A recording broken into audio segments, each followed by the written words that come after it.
नमस्कार, स्वागत है आपका खबरें दिल्ली की में और मैं हूं आपके साथ निशा भारद्वाज। आज के बुलेटिन में बात करेंगे क्या दिल्ली की 19 झुग्गी बस्तियों का होगा काया पलट। बताएंगे आपको क्या है मंत्री पंकज सिंह का आप पर बड़ा आरोप। दिखाएंगे आपको दिल्ली में मौसम के आसार और बुलेटिन के आखिरी में देखेंगे दिल्ली में दिन दहाड़े लूट का कैसे हुआ खुलासा। लेकिन दिन भर की तमाम खबरों से पहले एक नजर डालेंगे सुर्खियों पर। नोएडा एक्सप्रेस वे पर रॉन्ग साइड गाड़ी चलाने पर खैर नहीं, चालान के साथ अब होगी एफआईआर। राम मंदिर को उड़ाने की साजिश 2 बार की रेकी, आईएसआईएस के संपर्क में था आतंकी अब्दुल रहमान हुआ गिरफ्तार। रेसलर सुशील कुमार को मिली पहलवान सागर धनखड़ हत्याकांड में राहत, दिल्ली हाई कोर्ट ने दी जमानत। दिल्ली की 19 झुग्गी बस्तियों का होगा काया पलट। दिल्ली में एक निजी फर्म को झुग्गी वालों के पुनर्वास से संबंधित परियोजनाओं के आकलन की जिम्मेदारी दी गई है।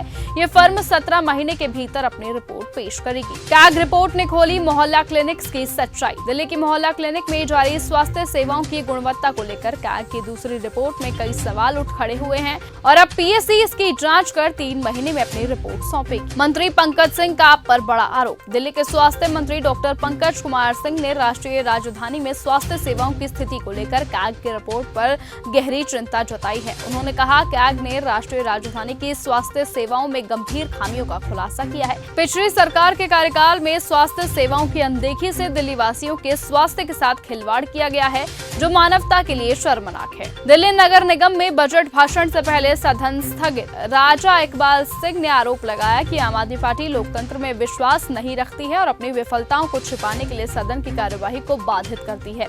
लेकिन इससे पहले कि वो पूरा बजट भाषण दे पाते, महापौर द्वारा अचानक सदन की बैठक स्थगित कर दी गई। दिल्ली में 2 दिन बाद तेजी से बढ़ेगा तापमान। मौसम विभाग के मुताबिक अगले 5 दिन के दौरान ही न्यूनतम और अधिकतम तापमान में बढ़ोतरी के संकेत है, जबकि 4 और 5 मार्च को दिल्ली में तेज हवाएं चलने से तापमान कम रहने का अनुमान है। दिल्ली पुलिस को मिली बड़ी कामयाबी। डिफेंस कॉलोनी थाना की पुलिस टीम ने एक कुख्यात और वांटेड बदमाश को गिरफ्तार करने में कामयाबी हासिल की है।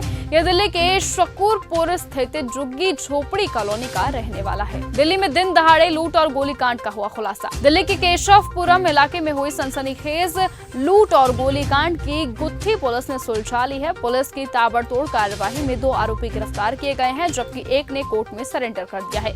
इस वारदात में इस्तेमाल वाहन भी बरामद कर लिए गए। पकड़े गए अपराधी पहले भी हत्या और आर्म्स एक्ट के मामले में शामिल रह चुके हैं। 78 साल के एसके त्यागी ने 39 साल बाद कबूला अपराध। बैंक फ्रॉड के मामले में दिल्ली की राउज एवेन्यू कोर्ट ने एसके त्यागी की उम्र को ध्यान में रखते हुए अधिकतम सजा नहीं दी है। कोर्ट ने कहा कि आरोपी को इस उम्र में सुधार का अवसर दिया जाना चाहिए। बीजेपी के वीरेंद्र सचदेवा ने लगाया बड़ा आरोप। बीजेपी के वीरेंद्र सचदेवा ने आगामी बजट को दिल्ली वासियों के लिए महत्वपूर्ण बताया है, जो कि राजधानी के विकास को बढ़ावा देगा। उन्होंने आप विधायकों पर विकास पर चर्चा में बाधा डालने का आरोप लगाया है। दिल्ली विधानसभा में स्वास्थ्य घोटालों पर हुआ हंगामा। रेखा गुप्ता ने सदन में सवाल उठाया कि ज्वालापुरी और मादीपुर के अस्पतालों के निर्माण के लिए आधा भुगतान कर दिया गया है, लेकिन आज तक अस्पताल तैयार नहीं हुए हैं। आतिशी और संजय सिंह के खिलाफ मानहानि केस की सुनवाई 12 मार्च को। कांग्रेस नेता संदीप दीक्षित द्वारा दिल्ली के पूर्व सीएम आतिशी और संजय सिंह के खिलाफ दाखिल मानहानि मामले में अब कोर्ट ने उन्हें 12 मार्च को तलब किया है। मुझे आतिशी की चिंता होती है, सीएम रेखा गुप्ता का बयान आया सामने। दिल्ली की मुख्यमंत्री रेखा गुप्ता ने नेता प्रतिपक्ष आतिशी को लेकर एक बड़ा बयान दिया है। उन्होंने कहा, मुझे आतिशी की चिंता होती है, केजरीवाल का इतना साइड मत लीजिए।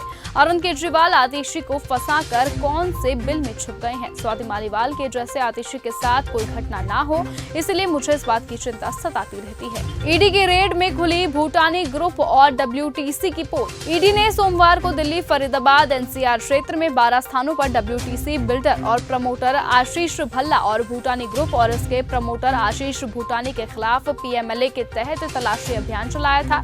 ईडी ने निवेशकों से धोखाधड़ी के मामले में ये एक्शन लिया। दिल्ली में बीजेपी विधायकों को मिला खास कोड। दिल्ली विधानसभा में कार्यवाही के दौरान कई बीजेपी के विधायकों ने एक खास बैच लगाया था, जिस पर लिखा हुआ था NM48। विधायकों ने बताया कि NM48 एक कोड है जो दिल्ली को विकसित बनाएगा। उन्होंने कहा, ये सभी विधायकों को पार्टी पार्टी की तरफ से बैच दिया गया है, जो इस बात को याद दिलाएगा कि दिल्ली में आपको विकास करना है। दिल्ली के एलजी और सीएम ने की बलसवा लैंडफिल साइट पर बांस वृक्षारोपण की शुरुआत। दिल्ली के एलजी विनय कुमार सक्सेना के मुताबिक बलसवा लैंडफिल साइट पर 54,000 बांस के पौधे और ज्यादा लगाए गए हैं। आने वाले दिनों में ये कूड़े का पहाड़ नहीं बल्कि ग्रीन पैच बनकर नजर आएंगे। तो फिलहाल आज के इस बुलेटिन में सिर्फ इतना ही। देश और दुनिया की तमाम बाकी खबरों से ऐसे ही जुड़े रहने के लिए आप बने रहें और देखते रहें चैनल न्यूज गंगा। नमस्कार। ऐसी ही खबरों को सुनने और देखने के लिए सब्सक्राइब करना बिल्कुल मत भूलिएगा चैनल न्यूज गंगा। खबरें अच्छी लगी तो लाइक का बटन दबाना बिल्कुल मत भूलिएगा। कमेंट बॉक्स में टाइप भी कर सकते हैं और हाँ, शेयर करना भी बिल्कुल मत भूलिएगा।